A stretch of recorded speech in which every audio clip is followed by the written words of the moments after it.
বর্তমান সময়ে অনেক আলোচকদের মুখে শোনা যায়, ওনারা বলেন বিভিন্ন এলাকার কিছু দরিদ্র মুসলমান তাদেরকে খ্রিস্টান মিশনারিরা চেষ্টা করে মেহনত করে খ্রিস্টান বানিয়ে ফেলেছে। কারণ কি? জিজ্ঞাসা করলে এর উত্তর দিল যে আমরা শুনেছি হাসরের ময়দানে নাকি সমস্ত নবীরাই ইয়া নাফসি করবে, তাইলে আমরা ওখানে কিভাবে নাজাত পাব? ইসলাম মানলে আর কিভাবে নাজাত পাব? যদি নবীগণ তারাই যদি ইয়া নাফসি বলতে থাকেন, হায় আমার কি হবে, হায় আমার কি হবে, এই চিন্তা করতে থাকেন, তাহলে আমাদেরকে আর কিভাবে নাজাতের ব্যবস্থা হবে? আসলে এটা একটা হাস্যকর কথা। কিয়ামতের সময় বিভীষিকাময় কিছু অবস্থা বিভিন্ন মুহূর্তে ঘটবে, এটা হলো এক জিনিস। তবে দেখার বিষয় হলো এই বিভীষিকাময় অবস্থা, এই করুণ পরিস্থিতি কেটে যাওয়ার পরে অন্য কি অবস্থা হবে সেটা আপনার সামনে নেই। একজন নারী তার মাতৃত্বের, তার নারীত্বের সবচেয়ে সম্মানজনক মর্যাদার বিষয় মনে করে সে একটা সন্তান প্রজনন করবে, একটা সন্তান তার ভূমিষ্ঠ হবে। এটা একজন নারী তার জীবনের, তার নারীত্বের, তার মাতৃত্বের সবচেয়ে গৌরবের বিষয় মনে করে। এটা স্বতঃসিদ্ধ কথা। কিন্তু ওই নারীকে জিজ্ঞাসা করেন যে কয়েকটা বাচ্চা জন্ম দিয়েছে, যেই নারী কয়েকবার মা হয়েছে, ওই নারীকে জিজ্ঞাসা করেন সন্তান প্রসব করতে গিয়ে ওই মায়ের জীবনের কি অবস্থা হয়েছিল। মা মুমূর্ষু অবস্থায়, মরণাপন্ন অবস্থায় আত্মীয় স্বজনের কাছ থেকে মাফ চেয়েছিল, বলেছিল জানি না এই সন্তান ভূমিষ্ঠ হওয়ার পরে আমি বেঁচে থাকি কিনা, আমাকে তোমরা ক্ষমা করে দাও। এখন যারা পাগলা মুসলমান, যারা সমাজের ইতর শ্রেণীর মানুষ এবং যাদেরকে আমরা শিক্ষিত মনে করি, তারাও যারা এই সমস্ত বিষয় না বুঝে তারাও এই ধরনের বাজে বকতে থাকেন, বাজে কথা বলতে থাকেন। তাদের উদ্দেশ্যে প্রশ্ন হলো, ওই নারী এত কষ্ট করা সত্ত্বেও কিভাবে সে মা হওয়ার শখ করে? তো ঠিক একজন নারী তার জীবনে মা হতে গেলে যেমনিভাবে কষ্ট হয়, এটা একটা মুহূর্ত, কিন্তু ওই কষ্টকে কেন্দ্র করে, ওই কষ্টের কারণে কোনো নারী মা হতে চায় না, এ কথা কিন্তু আমরা কোনোদিনও শুনি নাই। সেজন্য হাসরের ময়দানের বিভীষিকাময় অবস্থার কথা শুনে কেউ যদি ইসলাম ত্যাগ করে, তাহলে বুঝে নিতে হবে ওর কপাল পুড়েছে, ওর সর্বস্ব শেষ হয়ে গিয়েছে, ওকে পারলে বোঝান। সেজন্য হাসরের ময়দানের বিভীষিকাময় অবস্থা এটা কেমন হবে, এটা আমাদের একটু জানা দরকার। সংক্ষিপ্ত আকারে আমি বলবো ইনশাল্লাহ। পাশাপাশি মির্জা গোলাম আহমদ কাদিয়ানি সে কেন কাফের, আমি যা আলোচ্য হাদিস আপনাদের সম্মুখে পেশ করার ইচ্ছা করেছি, এই হাদিসে এই বিষয়টাও ইনশাল্লাহ স্পষ্ট হবে। সূরা আহজাবের 40 নম্বর আয়াত, তো মা কানা মুহাম্মাদুন আবা আহাদিম মির রিজালিকুম ওয়ালাকিন রাসূলুল্লাহ ওয়া খাতামান নাবিয়্যিন, মুহাম্মদ তিনি তোমাদের পুরুষদের সাধারণ বাবার মতো নয়, বরং তিনি ওয়ালাকিন রাসূলুল্লাহ, তিনি আল্লাহর রাসূল, ওয়া খাতামান নাবিয়্যিন, এবং তিনি শেষ নবী। গোলাম আহমদ কাদিয়ানি এই কোরআনের একটা আয়াতকে অস্বীকার করার কারণে কাফের সাব্যস্ত হয়, বাকি তার জীবনের অন্য কোনো দলিল, অন্য কোনো কথা এগুলো বিশ্লেষণ করার প্রয়োজন পড়ে না। কেন? কোরআনের একটা আয়াত এটা যদি অস্বীকার করে তার কাফের হওয়ার জন্য যথেষ্ট। তো সূরা আহজাবের এই আয়াতকে যখন সে অস্বীকার করেছে, খাতামুন নাবিয়্যিনকে অস্বীকার করেছে, নিজে নবুয়তের দাবি করেছে, তার কুফরি হওয়ার ক্ষেত্রে দ্বিতীয় আর কোনো প্রমাণের প্রয়োজন পড়ে না। এবার আসেন যে হাদিসখানা আলোচনা করার ইচ্ছা করেছি। হযরত আবু হুরায়রা রাদিয়াল্লাহু তাআলা আনহু থেকে বর্ণিত, একদা রাসূল করিম সাল্লাল্লাহু আলাইহি ওয়াসাল্লাম এক বাসায় মেহমান হলেন।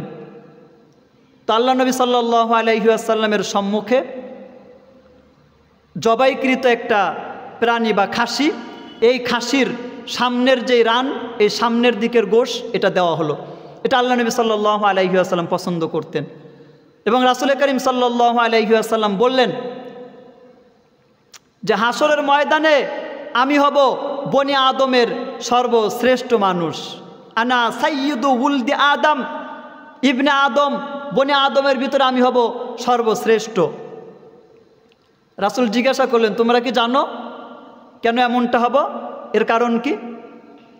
এর কারণ হলো গোটা হাসরবাসী যখন অস্থির হয়ে যাবে, দুশ্চিন্তাগ্রস্ত হবে, সূর্য নিচে নেমে আসবে, সূর্যের এই প্রখর তাপে যখন ঘামে ঘর্মাক্ত হয়ে অস্থির হয়ে যাবে, ওই মুহূর্তে মানুষেরা তখন বলা বলি করবে যে আচ্ছা তোমরা কি দেখতেছো না এখন কি এক পরিস্থিতির সৃষ্টি হয়েছে, আমরা কতটা কষ্টের ভিতরে আছি, আমরা কতটা যন্ত্রণার ভিতরে আছি, তাহলে আমাদের উচিত এমন একজন ব্যক্তির কাছে যাওয়া যিনি আল্লাহ রব্বুল আলামিনের কাছে আমাদের জন্য সুপারিশ করবেন।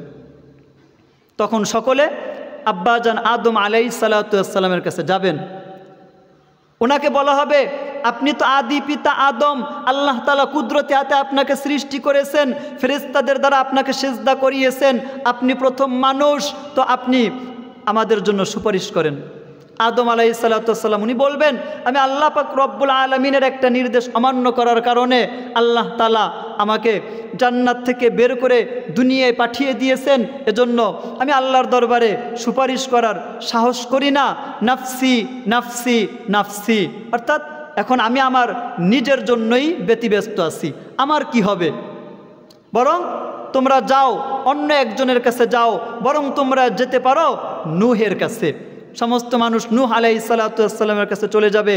তাকে বলা হবে, আপনি হচ্ছেন দ্বিতীয় আদি পিতা, প্লাবনের পরে সমস্ত মানুষ মারা গিয়েছিল, নূহ আলাইহিস সালাতু ওয়াস সালাম প্লাবিত হওয়ার পরে প্রথম নবী এবং প্রথম রাসূল, তো আপনি আমাদের জন্য সুপারিশ করেন।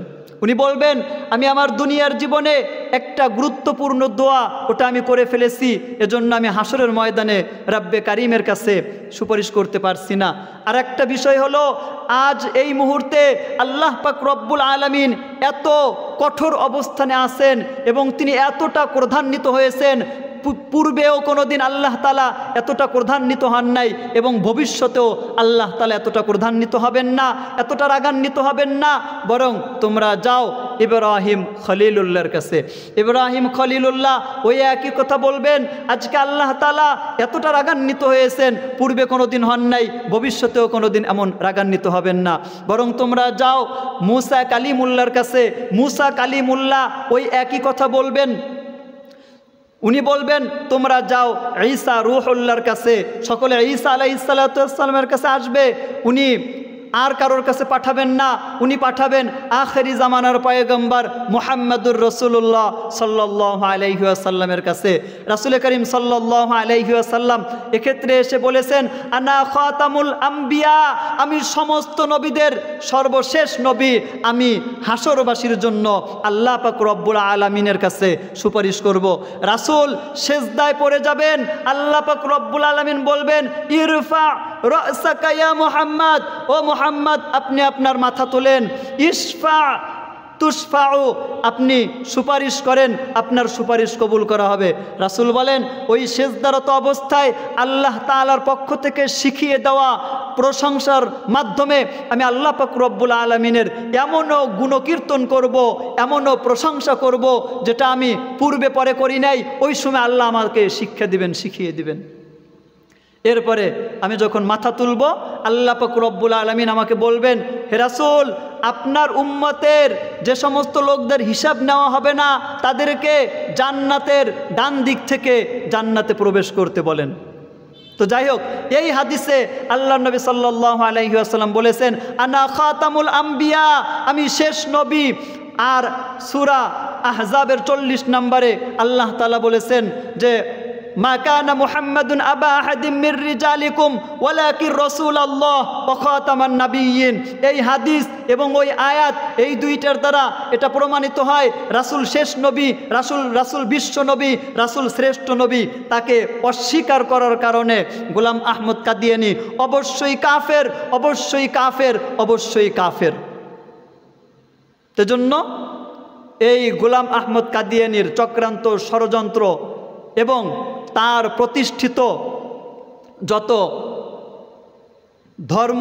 ধর্মের নামে যেগুলো তারা প্রচার প্রসার করতেছে, এগুলো থেকে আমাদের সাবধান থাকা দরকার, আমাদের বেঁচে থাকা দরকার। বিশেষ করে সরল মনা মুসলমান যাদেরকে ইহুদি, খ্রিস্টান এবং অন্যান্য মিশনারি তারা আমাদের মুসলমানদের ঈমান হরণ করতেছে, তাদেরকে বোঝানো দরকার, তাদের কাছে যাওয়া দরকার, তাদেরকে দ্বীন ঈমান শিখানো দরকার। নাসরুম মিনাল্লাহি ওয়া ফাতহুন করিম।